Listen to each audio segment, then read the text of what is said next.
Hello and welcome to the PASS program's info session on the transition to the first year of post-secondary. Before we begin, we would like to take this moment to first acknowledge that we are in the Mi'kmaq, the unceded territory and ancestral homeland of the Mi'kmaq Nation. We are all treaty people. Please note that this presentation contains a mix of both person-first and identity-first language when referring to autism. To recognize and respect the choices informed by person preference of those within the autistic and autism community, the following terms are used throughout this training. Autistic, autistic person or individual with autism, people with autism, autistic people, autistic community, individuals, people, person on the autism spectrum. A brief background about Autism Nova Scotia. Autism Nova Scotia, formerly the Provincial Autism Centre, was founded in October of 2002 by Joan and Jack Craig, parents of an adult son with autism. The prior year, the Craig Foundation endowed a medical research chair in autism at Dalhousie University in Halifax, the first of its kind in Canada. The establishment of the Jack and Joe Craig Research Chair in Autism was a vital first step towards fostering new knowledge, improved diagnosis, and improved services for people with autism in Nova Scotia and their families. The vision that fostered Autism Nova Scotia is a personal one. The Craigs sought to reach out to parents and families in a practical way to help address their need for information, and equally important, to provide a supportive environment where parents and autistic individuals can find the resources, supports, and services they need. This is a visual of our chapter's locations across the province. So we now have offices right from the Southwest chapter all the way down to Cape Breton. Our vision is a world where autism is understood, accepted, and everyone is living their lives fully. Our mandate is that we are a community-based organization that builds understanding, acceptance, and inclusion for individuals on the autism spectrum and their families through leadership, advocacy, training, and programs across the lifespan. The PASS program aims to teach and empower students to gain independence, enhance skills, and achieve success within their academic program, which transfers into other areas of their life so they can advocate successfully for their needs and reach their life goals. The program supports post-secondary students with autism in non-academic areas to promote their independence and positive social image. PASS specialists utilize strategies, techniques, and general knowledge to implement suitable supports and activities in areas of social communication, life skills, campus space, service navigation, executive functioning, and more. Here is just a brief overview of the PASS program history. So the program was created in 2016 to help mitigate gaps in the post-secondary system, while helping develop the larger skill base of students with ASD who are building the tools for independence and academic success. The program started off just in HRM with about 5 students, 1 staff with a few casuals. Now in 2022, we are province-wide with over 40 students, and since the fall of 2021, we've supported 54 students in our program. Looking back at more of our PASS data, from 2017 to 2021, PASS has supported 81 students, with the total number of 11 students graduated from June 2019 to 2021. Our current enrollment is 35 students, and 5 of which are expected to graduate this coming spring. I do want to make mention that the total number registered in PASS is without advertising, so there is more autistic students going to post-secondary. Just a little bit about post-secondary and autism. Only 6% of post-secondary institutions provide autism-specific support. Our hope is to help ease that transition from high school to post-secondary by giving students the extra support they need in those non-academic areas. What has been noticed is that students with autism can succeed with the academic demands of post-secondary. However, the non-academic skill areas are where most students need support in order to be successful. We will now move to discussing our main objectives for this info session. Did you know there are things you need to do to prepare for post-secondary before you finish high school? When we think about that transition to high school to post-secondary, we often think of who is the driver. In high school, the driver might be the parents or guardians, teachers and guidance counselors, whereas in post-secondary, the driver is often the student. In high school, students are often the passengers within the school system. They readily have access to support in the classroom. They are often told what to do and when to do it, and most high school students rely on both their support system at the school as well as at home with their parent or guardian. Whereas in post-secondary, students often take the driver's seat, where they are responsible for accessing and navigating their own supports. When students reach post-secondary, there is a huge shift in responsibility that a lot of students are both not aware nor prepared for. They no longer have someone advocating for them. They must now do this on their own. Most post-secondary service providers will not speak to parents in any capacity, as all communication must be self-directed from the student. Looking more at some of those transitional pieces from high school to post-secondary. In high school, choices are limited. Most of your courses are chosen for you or with strict kind of guidelines on what you can and cannot take. Whereas post-secondary, the choices are plentiful. There are many choices of what classes you can do and also the time that you can take them and the delivery, so whether that being online or in person. In high school, there's more structure, so classes typically are all day long, attendance is usually monitored, and teachers may let you know what you've missed if you've missed a class. In post-secondary, there's a lot less structure. You typically choose what your class schedule looks like, and they may or may not take attendance, so it's your responsibility to get what you've missed if you've missed a class. In high school, you usually have smaller class sizes, so usually no more than 30 students per class, whereas in post-secondary, the class sizes widely vary. You could have classes from anywhere between 8 people to 200 people. In high school, you spend more hours in the classroom, so usually students spend approximately 6 hours each day. Whereas in post-secondary, you spend less time in the class, so students spend fewer hours in class and may only spend 6 to 12 hours each week in class. In high school, you may have more frequent contact with teachers, as they're usually readily available before, during, or after class to talk. Whereas in post-secondary, you have a lot less contact with professors and instructors. And typically, you can only talk to these instructors or professors during their designated office hours. In high school, you may have less study time, so study time outside of class is very minimal. Whereas at the post-secondary level, there's a lot more study time. You need to study at least 2 to 3 hours outside of class for each hour in class to keep up with coursework, because oftentimes there's readings and supplementary material that you need to complete on your own time.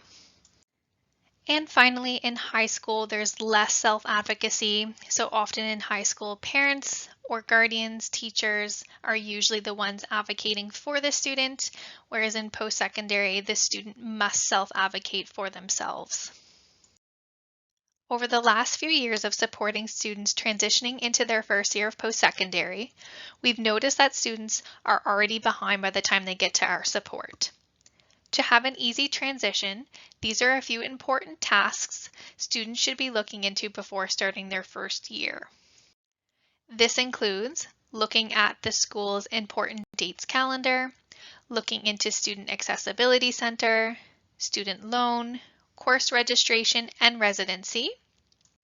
And we will also be discussing how PASS can help prepare students for their first year of post-secondary.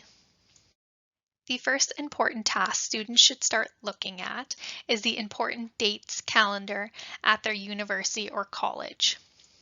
This calendar can be found on each individual university website. The calendar highlights important dates for first-year students, including when to register for courses, pay tuition, and apply to residency. The next important task is to connect with accessibility services. If you're wondering why you should connect with accessibility services, there are services on campus to help reduce learning barriers. This can include identifying and implementing classroom, exam, or other accommodations to help students be successful in their studies. Student accessibility can also help with questions around student loan, grant funding for students with disabilities, or even give suggestions on scholarship opportunities. Accessibility services also provides advocacy on behalf of or alongside you as a student to ensure reasonable accommodations are available and implemented. And also, student accessibility can help you get connected to services on or off campus. That could include writing centers, mental health services, and more. If you're wondering what accommodations are, they are a way that all students have equal opportunity to reach their best level of performance and benefit from the educational process. This could include modifications to policies, procedures, educational environments, and services. A few examples of these accommodations can include testing accommodations, such as extra time, alternative or modified testing formats, quiet space for tests, or breaks during tests. For classroom accommodations, could also be alternative formats. So alternative formats can include changing the format from written materials to digital. Could be textbook, so a print or digital version, extended deadlines, note takers, tutors, permission to audio record class, and preferential seating. Other accommodations include assistive technology. These can be high or low tech, so it could be a software like text-to-speech. Taking a reduced course load, so taking fewer classes but still being considered a full-time student. And sensory considerations, so wearing sunglasses, earplugs, noise-canceling headphones, sit in the same space, fidget toys, taking breaks when needed, or taking a break when needed during a test that is supervised. When to connect with accessibility services. So each university has different expectations on when students should reach out to accessibility services. However, some common themes are when you accept your offer, when you register for courses, or typically between the months of April to July. Students who identify on their application that they are a student with a disability should receive information about accessibility services after they accept their offer. It is important to note, however, that the student needs to initiate the first meeting. The contact information for each post-secondary institution accessibility services can be found on the school's website. Students can also reach out to the PASS program for accessibility service contact information. And typically, students can connect to the accessibility services by phone, email, or making an appointment online using their student ID number. The next important task students should be looking into is in relation to the student loan. Nova Scotia student loan applications typically open in early May for students to apply. This year, the portal opens on May 5th. It is recommended that you apply for student loan early. During the summer months, more people apply and it can take longer for your documents to process. Also, if you're planning on using your loan to pay for your tuition, it is best to have an estimate of how much you might be receiving in case it doesn't cover the full cost of tuition. There are a few individuals who can help you with your student loan application. One being the accessibility advisor at your post-secondary school, and the second, student loan directly. The PASS program does not directly help students with student loan applications. However, we do have resources we can send you to help you with the application process. There are a few things that your student loan application will ask you. They will ask if you have your income tax completed from the previous year, as this will determine your eligibility for student loan funds. For students who still live with their parents, this may also affect eligibility. They will ask you approximately how much you plan on making over the summer months, as this will also determine how much loan will be granted. You will also need to have an idea of how many courses you will be taking, as this is also factored into determining how much loan you are eligible to receive. Please note that the number is not finalized until student loan confirms your actual enrollment of classes, so this number can fluctuate. What some students may not know is that if you are a student with a permanent disability, there are 2 grants that can help you during the school year. Some basic criteria is that you must indicate on your student loan application that you would like to be assessed as a student with a permanent disability, and typically you will need to provide documents to prove this statement. The first grant you might be eligible to receive is the Canada Student Grant for students with permanent disabilities. This grant is intended to motivate students to participate in college and university studies, decrease financial barriers, and reduce reliance on student loan. For this grant, you could receive $4,000, and again, you must be a student with a permanent disability.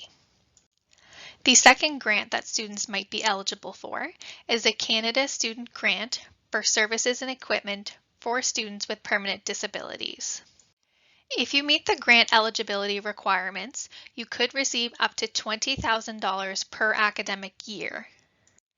This grant does have a separate application that students must apply for, and this grant is available even if you don't need financial help. This grant is designed to help offset exceptional education-related costs. So this grant includes paying for tutors, note takers, assistive technology such as a laptop, noise-canceling headphones, and it also can fund services such as our program, the PASS program. Students with a permanent disability do not need to actively be using student loan to pay for their studies. They do, however, need to have an updated student loan account to be eligible for grant funding. If students are only looking to receive grant funding and not loan funding, they will still need to fill out part of the application so that a student loan number can be generated. This is used to apply for the services and equipment grant. It is also important to note that this needs to be updated yearly so that student loan knows the student is still actively participating in studies. The next important task is course registration. For most universities, first-year students can register for classes as early as May, depending on the university. This can range from May, June, or early July, which is why it's important to check that important dates calendar. Oftentimes, most students don't start thinking about what classes they're going to take until the registration portal is open. And what we've noticed is that a lot of students don't know what classes they need to register for in their first year, as well as who can help them decide on choosing courses.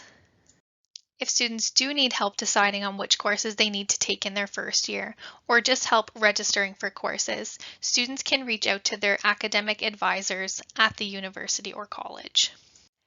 Academic advisors help students to explore and pursue their personal, academic, education, and career goals.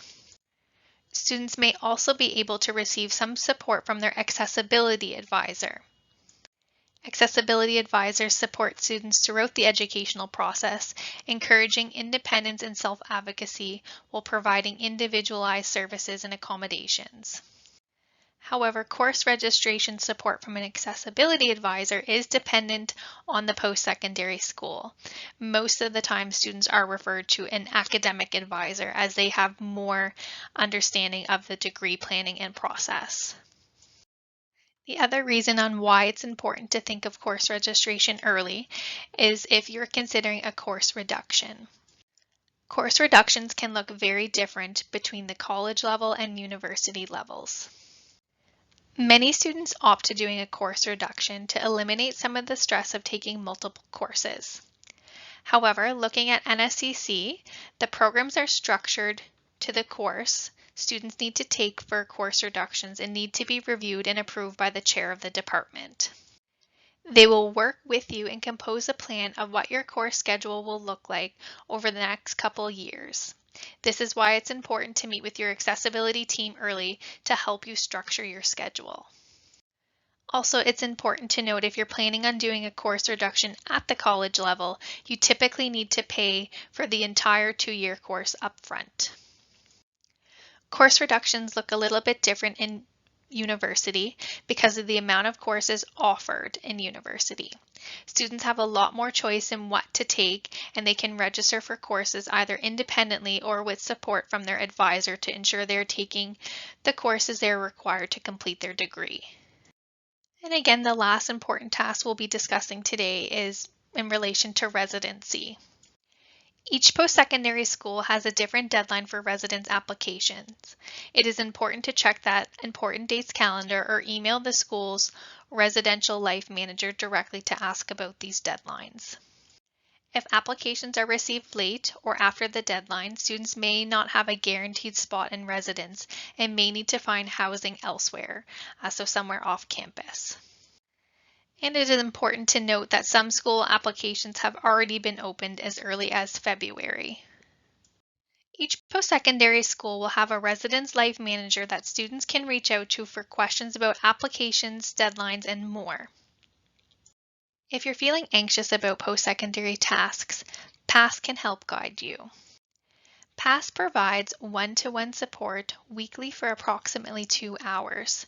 Students have the opportunity to receive support with individualized goals they've identified to help be successful at post-secondary.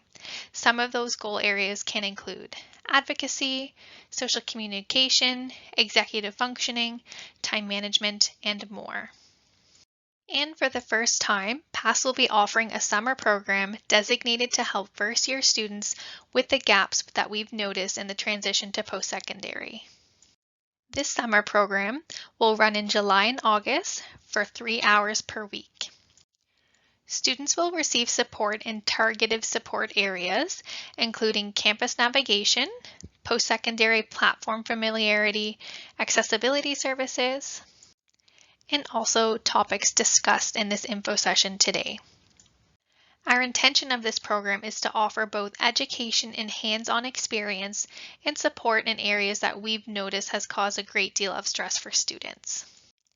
If students are interested, the application deadline for this year's summer program is May 27th. Students can apply for this program using our application link for the PASS program found on our Autism Nova Scotia webpage. Space is limited, however, we will be offering this program both online and in person. If you have any questions about the PASS program or the summer program, please email pass@autismns.ca.